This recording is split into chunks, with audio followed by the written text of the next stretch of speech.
shit my pastor said, that podcast where we talk about all the shit those pastors have said. It's great to be back. My name is Kris. And I'm Dano. Kris, it's been a while.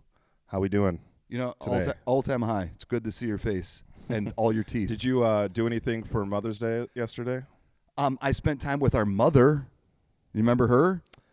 Remember her on Mother's Day? I called her. You called her. I brought her some smoked fish, my man. I know. She actually told me all about it. Because she loves me a lot. And I was like, yada, yada, yada. I don't want to hear about it. It was really great. How was your Mother's Day? Good. Speaking of fish, I cooked a fish, some salmon, made some lemon orzo, and then made a rhubarb pie. We already got rhubarb down here. We're really happy for you. Speaking of fish, I think I'm. Go ahead. Speaking of fish, are you all caught up on The Boys? What? The show The Boys on Prime? No, do they play the band Fish? Come on. Are you not caught up on the show The Boys? No, I watched like 1.5 seasons. Yeah, then we'll move on quickly because it was going to be a great joke. joke. And I assumed that you and I are watching the same show. Okay, so back to your band, The Fish. They smoke a lot of pot. You were there on New Year's Eve, Madison Square Garden. We're all happy for you. I think that I'm going to get a rhubarb tattoo. Speaking of rhubarb. Hold on. The rule is if you just say speaking of, you can change the conversation anyway. Yeah. If there's any transitional word. Speaking of transitions. Yeah. Do you know what? I'm getting a tattoo. Speaking of tattoos, do you know what? Max and I, hand of God, we're getting matching tattoos. Do you know what it's going to be? My 17-year-old son's about to turn 18. Dano, guess what we're going to get matching tattoos of? I don't know. What have we got? In our hometown, there's a gas station near where we grew up called The Spur. And on it says, we sell bulk tobacco, but I think they ran out of K's, so they put an X. It's been up there for 10, 12 years. Really? Yeah. And so when my kids were little, they'd say, let's get some bulks tobacco. So Max and I are getting the Spur sign on our arm that says, we sell bulks tobacco. That's awesome, man. I speaking of our hometown and tattoos. Oh, my God. Speaking of.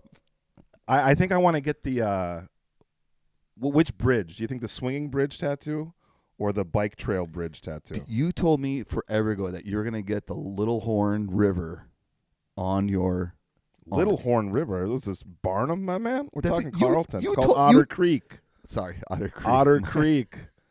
Oh, you want to take that escalation up a little bit more before you? If anybody's familiar with the regional rivers of northern Minnesota, Kris just got owned. Okay, so do you remember when you said you're going to get the other river on you? Yeah. So stick with your commitments. That's all I got to say. All right. Well, speaking of commitments, we had a commitment with a pastor named Greg Boyd a couple of weeks ago. Yeah, a while ago. Kris, what'd you think?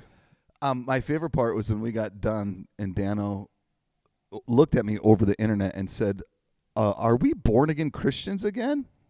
Yeah. And I thought it was great. I've been saying this to everybody I talked to about it. Yeah. What do you want to share about that? I partly did it as we were in the same room, partly did it as a way to quick laugh. But I'll say this. I was struck by how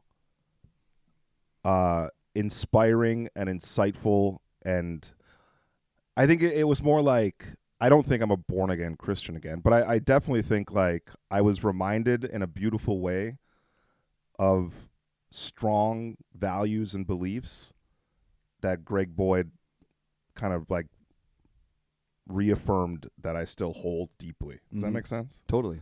And obviously there's a lot of overlapping with specifically like Jesus. Love your enemy, nonviolent love, self-sacrificial love, seeing everyone through the lens that they are loved and beautiful and that they matter. I don't think that's exclusive to Christianity necessarily, but Greg Boyd being a seasoned Christian preacher and thinker, it was just like, man, that is, I never thought I like threw any of that part of my faith or my beliefs away when I stopped labeling myself as like a evangelical Christian. But I was just reminded in that moment of like, what an inspiring, beautiful thing. You know? So yeah, what do you think? What'd you walk away from it thinking? Well, I felt similar. I thought I thought the prompt was good about being born again, because it made me feel that season of my life wasn't all bullshit. Yeah. First of all, so it like affirmed old parts, old versions of me that I still really love and appreciate, and in myself, but also in other people. I love the way Greg speaks. I think you already said this word, but so effortlessly on deep things he feels and things he's thought about and things he's had to not prove, but argue and entertain with students and other brilliant thinkers. And it just feels like, yeah, this is where I land. And it felt so genuine and authentic. And my biggest takeaway is it felt so kind. It felt so inviting. It felt so it's how I would want, if I'm talking to people about love or ultimate reality or faith, it's what I hope other people feel when they're done talking with me. Because it didn't move the needle on what I believe or don't believe, right? There was nothing in there like, oh, that's a new sexy way of thinking about it.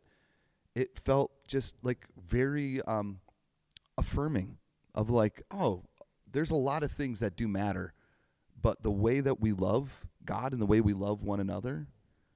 And the other thing I liked is the way he talked about pastoring, and this is like organizational, but when he's saying, well, it's like how we come to decisions, it's not my decision. Right. And we made it very clear that he is the teaching pastor, and whatever their church is doing, it's just very ecumenical, and that there's people who are at different places and different ways of thinking, and it wasn't. That's cute. It wasn't. Here's what it is. It wasn't bullshit. I've heard so many fucking pastors say like, "Oh, we're a team. We do better together," and all that stuff. And it's really just it's a polite way of saying I still got to make the decision to catch up to where I'm at. Yeah, dude, so that like is spot on, man. Like just the whole like so much bullshit of like, even like all the family talk, which we're pretty comfortable dunking on, but like we're a team and it's all bullshit. Like you every mean leader family talk as in like the pastor saying we are family? Yes, that's bullshit. Yeah. But like the whole like every pastor I think you and I have worked for or church or whatever have claimed to be like, we have input from our team and we make some decision, and it's all bullshit. And it's especially all bullshit when things get hard. Yes. Because then your pastor once coached my old pastor boss when things were going hard, like, nope, you need to take control of this decision right now. And all that shit was like out the window, which was jarring. So to hear Greg talk about that, and just to see that reflected in his work, I really do get the sense that he's like, I don't want to make any decisions. Yes. I just want to do my lane. And I think of so many pastors and probably just people in other jobs too, like, if you would have just stuck in your lane on what you were good at and didn't try to like be this other thing, you'd be happy and still doing that thing right now and been very fruitful, you know? Well, and here's something. It helps when, your church is under, 100 people. But it's been it was really encouraging to watch someone who's been doing it a lot longer than me. And Greg, like we said, is like he doesn't know who we are, but he's been a mentor to me. He's been like a inspiring. Me too. Yeah, he really has been someone I've been looking and saying, and I've looked at a lot of other pastors and I'm like, I want to look nothing like that. If that's what pastoring is, then I don't want anything to do with it. But there's people like Greg where I'm like, I want to be like that. And he doesn't hype it up. He doesn't say like our church is the fucking best in the world and look at me, and like the line, what did dipshit used to say all the time? I close my eyes at night and I'm so thankful, or I cry myself to sleep thankful I have this job. It's like no one believes that. No, I don't know anybody who loves their job that much. I cry myself to sleep. That's so funny, dude. What I liked about Greg is that it's his profession. His ethics and his values supersede his profession. And where those ethics and values play out happens to be in his church. Right.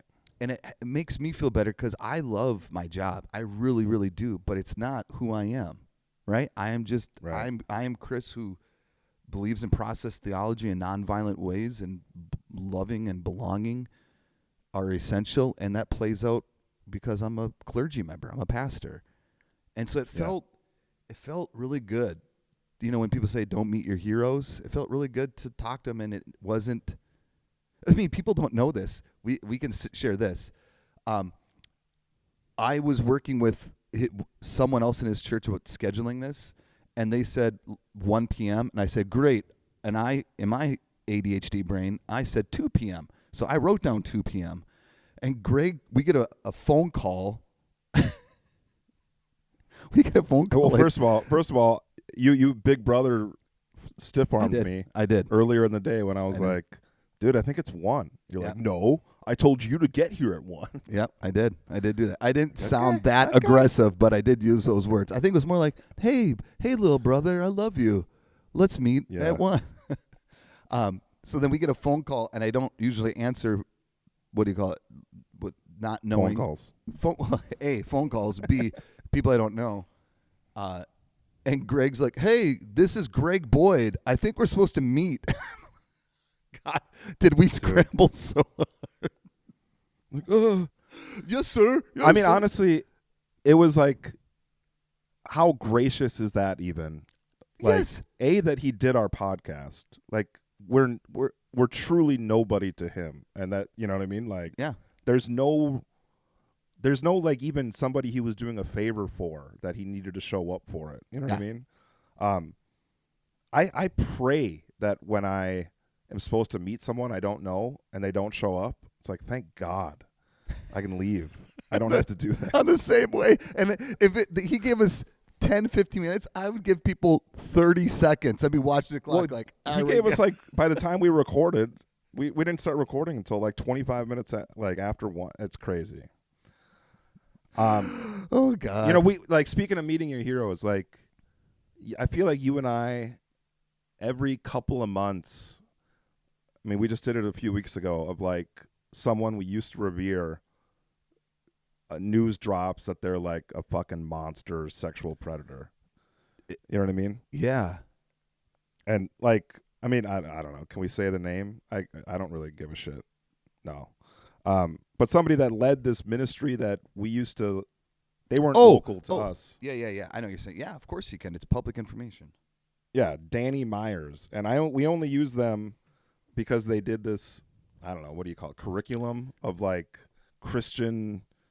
What was it called? Not counseling. It wasn't Gospel captured by wholeness. Gospel. I said captured by fear, which is it's just kind of similar. It's a little sounds like a nightmare. Well, it sounds very similar to how it was presented, right? Have you done this program yet? Captured by fear. Gospel. Tell us what gospel of wholeness is, Kris, real quick. It was this peer-to-peer counseling is what it was, right? Yeah. Of kind of like a mentoring thing. I'm going in like its purest form. It was set up and created by this guy named Danny Myers, a vineyard pastor out of Delaware, I believe. And it was supposed to help you identify your broken areas, your sinful nature, and they called them empty wells, things that you would go to get life from that you were never going to draw water from. And so that could be spending habits, trying to get affirmation, codependency, booze, whatever it might be. And then once you identified those things through peer mentoring, then there would be accountability and prayer, and there would be homework. And so in essence, it can be good. But as many of you are listening to this, probably cringing or starting to self-soothe yourself, this is rampant for manipulation and abuse, right, and gossip and power. So when I say the gospel of fear, or whatever I call the culture of fear, it really felt, it was captured by fear. Yeah, right. it was in that system. It was so because it introduced you some inner work. So that's the sexiness of it. It got like 101 inner work of, are you in contact with the things that are harming you that you are unaware that are harming you? That's brilliant. What happens is the over spiritualization of using your emotions without training of what do you do when you start unlocking trauma in people? What do you do when there is actual abuse or addiction, or it's conjuring up memories that people aren't ready to deal with? We were not trained outside of going to some shitty 2-day conference where we got fucking Sam's Club sheet cake and quiches and about 800 cups of coffee, right? And Brenda, the person teaching, just told us the same stories over and over again. So the idea of it was good. And I do know several people to this day who still use those practices, and it really brought healing to them. But then there's people like me who what it did is it prompted me to go to therapy. It was like, oh, this is really hard. And actually, I got trained in like a half hour, 45 minutes because the person leading it really needed to help. Wasn't I with you? Didn't Brenda and I meet with you, or was that not? That Probably. wasn't you. I met with her a bunch of times with it. I remember that. You want to talk about your empty wells? I'll say I think my empty wells are sheet cake and quiches. From Sam's Club. Yeah. I think there was good things about it, but those good things like were brought up like those same methods or whatever were brought up to me by my counselor later on, and I'm like, "Oh, that's kind of cool that Gospel of Wholeness did some of that back then." And honestly, he probably just took it from like a counselor, just like like there was a lot of like inner looking inwards, what we now call like maybe meditation or something, or contemplation of just like what are some things that still are triggering to me, what memories are tied to that, and then focusing on that memory, like going back to those times and those places in our minds or whatever, and seeking healing in those spots. I remember having to tell my dad that I didn't make a traveling basketball team and crying in the car, and him not really knowing how to handle that moment as like a memory in my life that like I've had to go back to and be like, to speak to that young boy of me, that version of myself, to be like, it's okay, little Daniel. Like, and doing the thing that my dad didn't know how to do at the time. Yeah. Does that make sense? So like that was brought up to me in counseling and in Gospel of Wholeness 15 years apart. All that to say, there was so much manipulation and so much like hyper focused on it. I remember my buddy Caleb, we were hanging out. We hadn't hung out in a while. This was years and years ago when I was at that church. And I must have been using the language of Gospel of Wholeness a bunch, as that church was often did, where I'm just like, and he turned to me, he's like, hey man, you keep saying how like broken you are and shit. Like, you're a good dude. Like, what are you doing? And he kind of like snapped me back to reality, because I kept using like, oh, it's a real vice of mine and I'm just a broken dude and blah, blah, blah, blah. And he's like, you're a good person. Like, shut the fuck up. Like, stop with this. Yes. I was like, oh, yeah. Anyways. I think it's good because therapy would start at the place of at least with my therapist, is start at a place that we are inherently good and we're not bad. Yeah. And the things that have happened to us or the things we've done aren't always necessarily bad, especially our feelings. Our feelings are never bad. What we were taught, and I'd say evangelicalism does, is we have to get you whole because you start as broken or bad. And that starting point is fundamental, because if you're trying to work outside of yourself instead of returning to yourself, right, there's a big difference. Yeah. Dude, go ahead. Just the person who created it, Danny Meyer, I literally just learned about that right now. I mean, right now there are accusations, and I believe the women that shared it. I just learned about it last week when I was at this national conference. Yeah, and I'm like, what? It's one of the I shouldn't even say that. I apologize for even having that response. of like, I shouldn't be surprised, right? What did they say on that Hysteria podcast? It's not all men, but it's always a man, right? It's not all guys, Right. but it's always a guy. And another pastor / kind of pseudo therapist taking advantage of his power and assaulting and abusing women. It's As he's writing this material about like getting through trauma in your life, he's doing that shit. Yep. Crazy. So to bring it back to Boyd, it was like, oh, here's a guy that, you know, like by all accounts are like still a good person that he claimed to be for the last 40 years of writing and teaching and stuff like that. I was struck by his graciousness. I was struck by, to your point, he seems to be willing to change his mind and to evolve and to grow. Yes. But what I appreciated it, like you said, is that he always started from a place of like, people are worth loving and people are good. Yeah. Instead of, I mean, the other side of the coin of Greg Boyd classically would be John Piper, which is like, we all deserve the worst parts of hell, you fucking pieces of garbage. You suck. We all hate everyone here because Jesus wants to crush your skull. And women can't be police officers. Yeah. And our pastors can be ICE agents. I did a check-in on that. Yeah, that's what I said. Yeah. So anyway, so like Boyd, as we kind of talked about in that podcast, had like multiple things where he arrived through Scripture, which I thought is interesting. Yes. But it wasn't like, what am I trying to say? It wasn't like he was willing to let Scripture change his mind without having to like bounce it off of like something in Scripture that's unbendable. Does that make sense? Yeah, it felt where I feel like the other side of the coin is always like, well, we can't be nonviolent, even though Jesus tells us to be, because Israel went to war in Jericho 7,000 years ago. Yeah, I'd say Greg has more mysticism to him, right? Than of where he takes the Bible. I mean, he's got a PhD, right? So he's fucking brilliant. Yeah. But it still feels really fluid. It still feels alive. That's the best word. And as an open relational process, like that's the whole idea, is that you can relate to God. You can be open to things. You don't know all the outcomes that are going to be happening. And so be alive, be in the moment, and transform and grow. It just it just felt good because I feel like the people that we probably talk about and we meet are people who either like us left something behind and still have an edge to it, right? And still like want to talk shit, and I'm totally fine with that. Or people saying, no, it's all true. You abandon us. Fuck you. Right?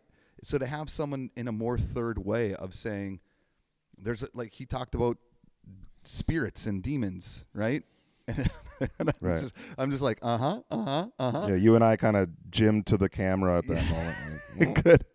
But like that means something to him. But he's still open of learning different things. So he doesn't have to throw out everything he had before and talk shit about it. He's like, it's coming with me. I made it this far. Right. But it's still grounded in love instead of it's coming with me and fuck you. Totally. You know what I think I just want to say quick, like, I'll use John Piper as the straw man. I bet you like that version of Christianity, they know exactly what heaven's going to be like in their mind. Yes. It's all figured out. These people will be there. These people will not. And that guides their shitty view of life here on earth and of politics and of society, where Boyd's version of it is, I'll be delightfully surprised in heaven if all these people are there, or if everyone's there and no one's in the other place, or whatever. Like, there's just so much more positive, and it's all guided by love, which was the inspiring part of just, instead of like, Scripture is so precisely a roadmap and it's so clearly identifiable, every single stupid thing, where it's just like, oh shit, everyone's here, you know? And I loved how believable it was too, Even though I don't Yes. believe in demonic spirits in the sense probably that he does, it still felt believable because it felt inviting. It didn't feel like I will like you more if you agree with me, and I will fucking destroy you if you disagree with me. It felt like, who the fuck cares? Here's where I'm at. Yeah. And when Cut to me and go ahead. no, cut to you what? Cut to me and Barabbas having a cloud beer in heaven.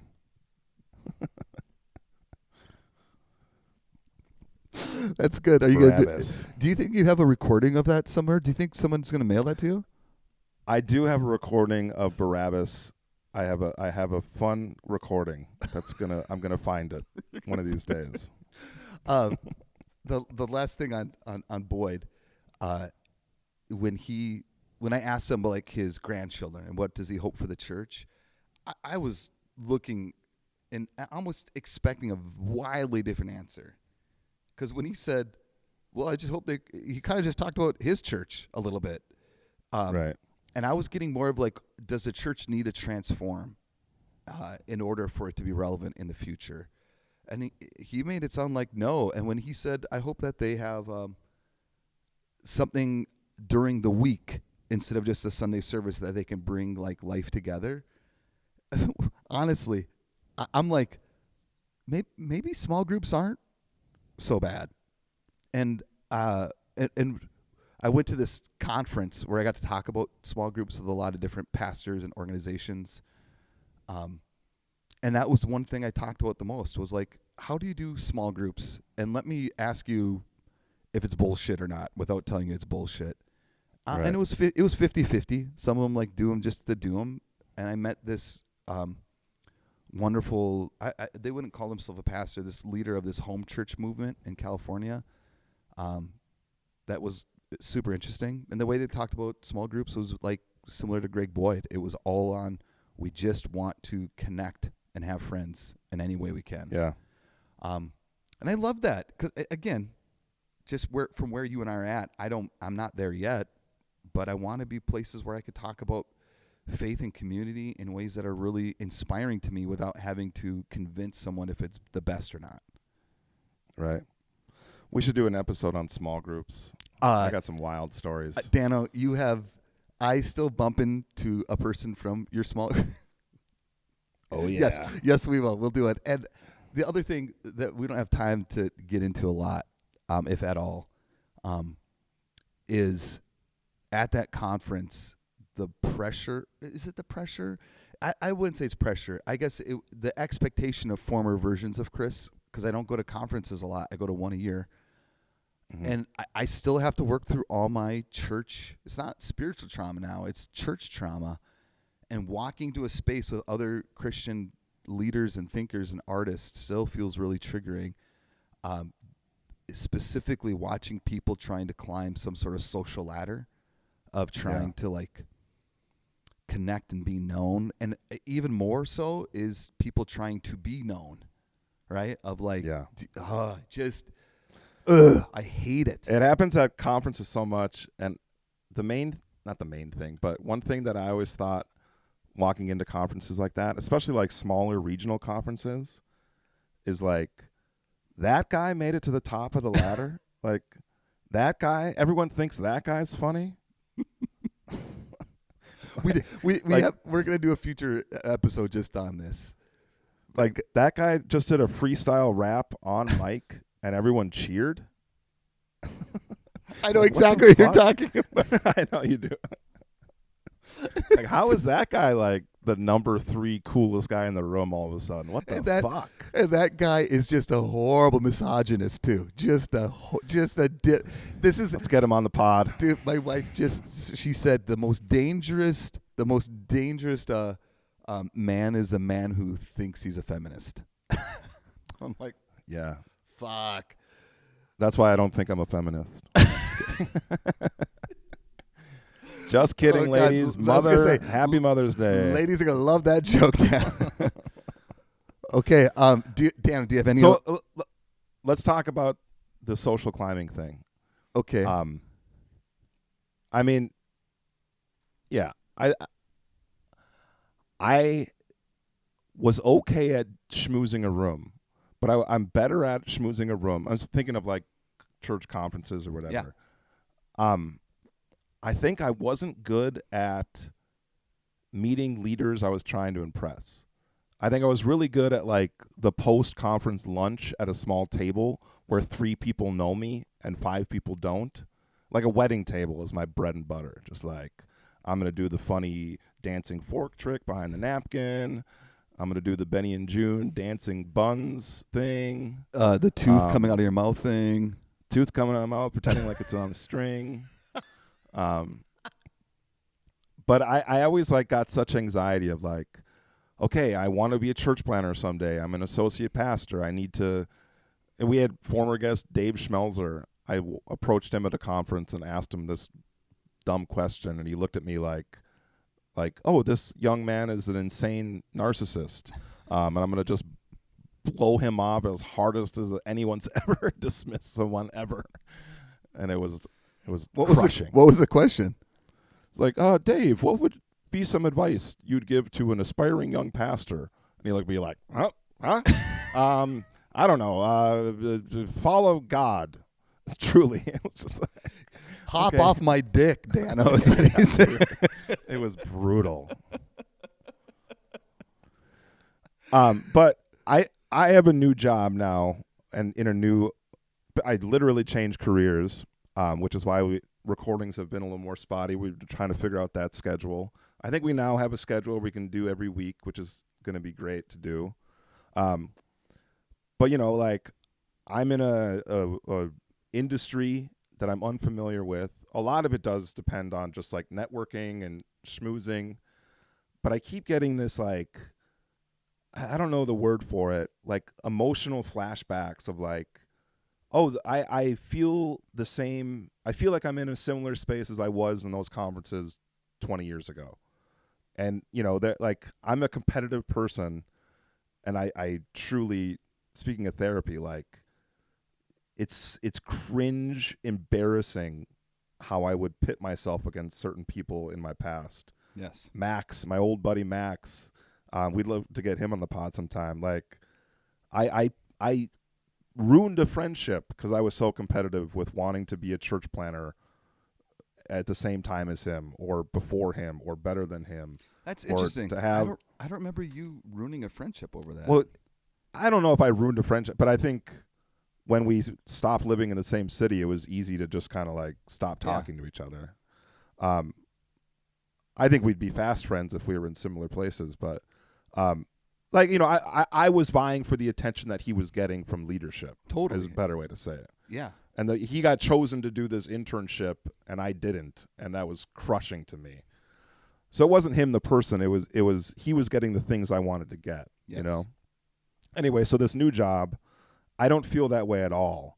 It's just like I want to do what I can to do well and to get noticed to the point of promotion. But I see other people in this industry like so thirsty for it, and I have empathy, maybe is a word for it, but I don't know. I don't know what I'm trying to say, but I feel like those triggers a little bit. I'm just like, oh, I could give 2 shits about this. Exactly. And that's a refreshing thing. And I do think we should do a whole episode on this, but the idea of Richard Rohr did a book I read when I was 27, 28, The Ascension of Adam. Do you remember that?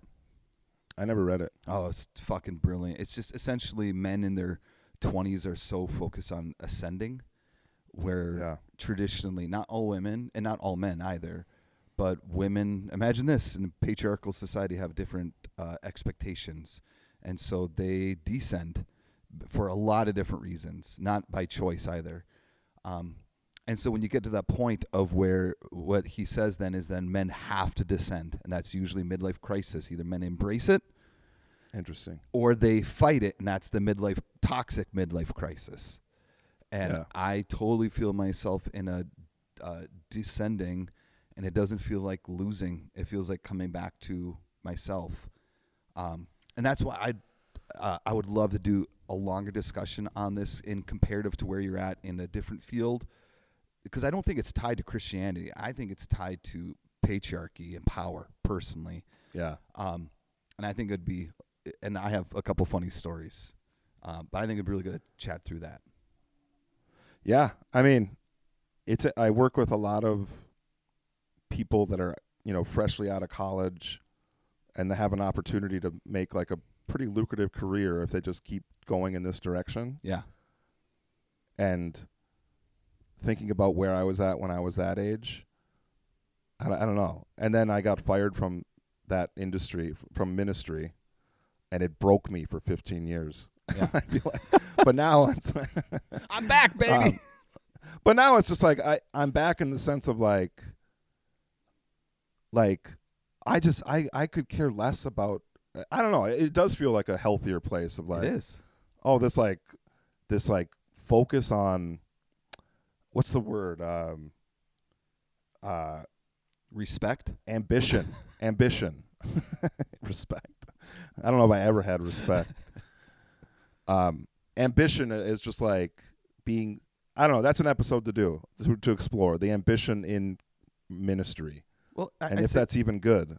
I'd say ambition as a Christian, what should it be informed as? Because I think there's a lot of toxic ways of thinking about it that I think our listeners would probably laugh at us talking about. Yeah. Man, I see like on Instagram, it's just like, it's so easy to just tie Christianity to whatever you want as long as it looks marginally conservative. You know what I mean? Yeah, I would say as long as it looks marginally white, honestly. Yeah, that's true. Like a lot of what I see on social media in Christianity is, have you seen this? No, what is it? Just this, like, I don't know why I get these. I get all these reels about these Christian, I don't know if they're artists or not, or if they're influencers or trying to be influencers, but they do like these like homemade Christian songs that they dance to, like a TikTok dance, and it's bad. And so I can't tell if they're doing it to be bad because that's funny because it's bad, or they really are trying to do it to be good and it's still bad. You're welcome. You're welcome for that insight. I've been getting, the algorithm has picked up on my interest in Mormons lately. There's a lot of that in Mormon culture. Yeah. I think I watched that video of like that bachelorette that got dismissed. Latter-day Saints. Okay. Sorry, Joseph Smith. Hey, respect is still respect. Do we have to respect Latter-day Saints too? Well, they are human, all right? Okay. I respect the humans. What would Greg do? What would Greg do? Come on. Here's my take on Latter-day Saints. I think of this every time I see BYU play. Brigham Young was a horrible dude. Yes. Joseph Smith was a horrible dude. Yes. And our grandparents, our great-grandparents were their age, right? No. Right around there. We've talked about this before, but it's young enough. Yeah, they are mid-1800s. Okay. Anyways. Like it's not old enough in the ancient past that we should smooth over that stuff. Moses and other, ancient figures in other religions as well, I'm sure did bad things, but it's like they have thousands of years to their benefit that we're like, well, that was a totally different time and culture to some degree. We're like, this was in a named state of Indiana. But I'd say someone who's like in early second century and be like, Jesus of Nazareth did fucking what? No, totally. Right. But for us now, it's like, oh, this was in Rockford, Illinois. And I'd say, what side of history you want to be on, Dano? Right? You want to be Joseph Smith's side of history. No, I again, not to get philosophical or ethical, but I do think of it, as soon as we start going down that line of like, okay, again, I feel very similar about Scientology, right? Yes. Of like, I'm like, all right, come on, guys. But then I'm like, why is me believing that some guy died and rose again and then ascended to the right hand of Father, and then fire came over people's head and they started speaking different languages? Why is that any fucking less crazy than anything else? I think it's this, and I think we keep tying it back to Boyd, but like what's triggered this interest to me was I listened to this podcast about how like the history that's in the Book of Mormon of like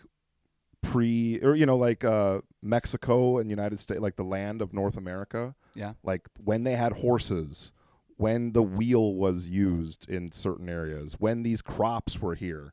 And he wrote and put all these things into a specific time and a specific place.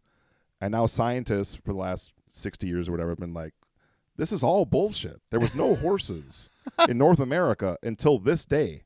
And there was no oat. These people brought oat here 100 years after Joseph Smith claimed or whatever. You know what I'm saying? I didn't know. That's so rich. I love that. And then the Church of Latter-day Saints like are constantly rewriting their history and won't let anybody talk about it. So it's all like control. And that's what I'm speaking of, where I'm like, this is a difficult thing for me to like respect.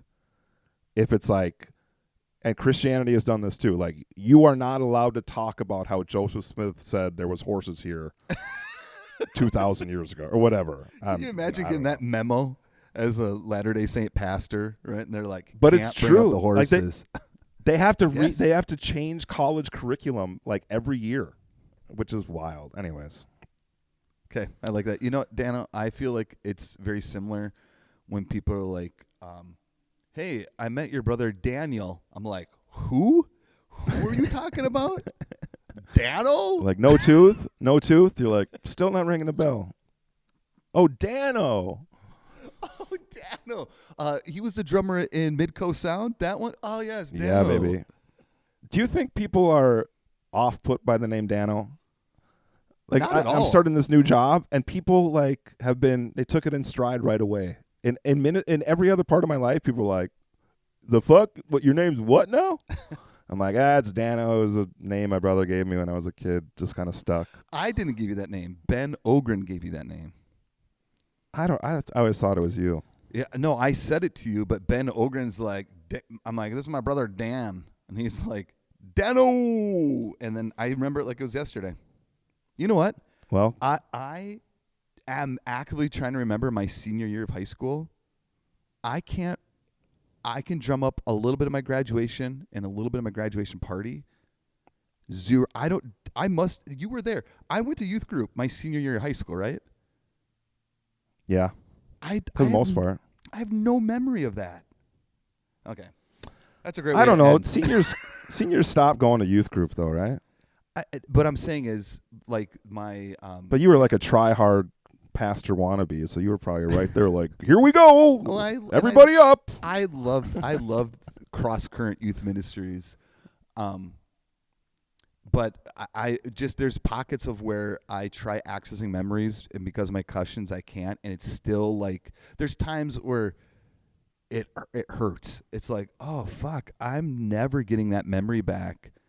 And that's a dark place. But someone said, like, well, what about your senior year? I'm like, I have no memory. I know what happened. And you didn't even do drugs or anything. You just had a concussion. Just concussions. Hey, well, you got that $20 you owe me from your senior year? Remember? With interest, that's Latter-day Saint money would make that. Joseph Smith said you owe me. All right, folks. We'll see you next week. Thanks for the check-in. Yep. Peace out.